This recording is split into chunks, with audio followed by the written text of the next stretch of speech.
தமிழ்நாட்டினுடைய governor R. N.. Ravi அந்த மசோதாவை பிரசிடெண்ட்டுக்கு அனுப்புனா, பிரசிடெண்ட்டுக்கு அரசியல் சாசன சட்டம் தெரியணுமா இல்லையா? அப்போ என்ன பண்ணியிருக்கணும்? நீ பண்ணது தப்பு. பிரசிடெண்ட் ஆஃபீஸில் நான் டைரக்டராக ஒர்க் பண்ணியிருக்கேன், டைரக்டர் டெக்னாலஜி இன்டர்ஃபேஸாக ஒர்க் பண்ணியிருக்கேன். பிரசிடெண்ட் ஆஃபீஸில் director constitutional affairs 1, director constitutional affairs 2, 2 post இருக்குது.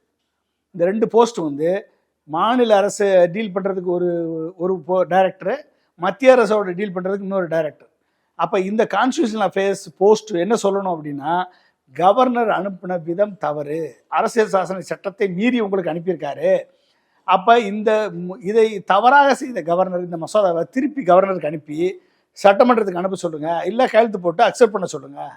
ஏற்கனவே சட்டமன்றம் மீண்டும் நிறைவேற்றி அனுப்புகிற மசோதாவை நீ எனக்கு அனுப்பக்கூடாது தம்பி, இது வந்து பிரசிடெண்ட்டுக்கு அனுப்ப வேண்டிய லிஸ்ட்லேயே வரல, இதை வந்து நீங்கள் மாநில அரசுக்கு அக்செப்ட் பண்ணி அனுப்புன்னு சொல்லி அறிவுரை சொல்ல வேண்டிய ஜனாதிபதி அதை செய்ய தவறியதன் காரணமாகத்தான் ஆர்டிகிள் 142 பயன்படுத்தி எக்ஸிஸ்டிங் லாவில் ஏதாவது வேக்கும் இருந்தாலோ, எக்ஸிஸ்டிங் சட்டத்தில் எங்கேயாவது ஒரு வேக்னஸ் இருந்தாலோ, எக்ஸிஸ்டிங் சட்டத்தின் ஓட்டையை பயன்படுத்தி சட்டத்தை தவறாக பயன்படுத்தினாலோ, இந்த 142 பயன்படுத்தி சுப்ரீம் கோர்ட் தீர்ப்பு சொல்லலாம் என்பது அரசியல் சாசன சட்டம் சுப்ரீம் கோர்ட்டுக்கு வழங்கிய உரிமை.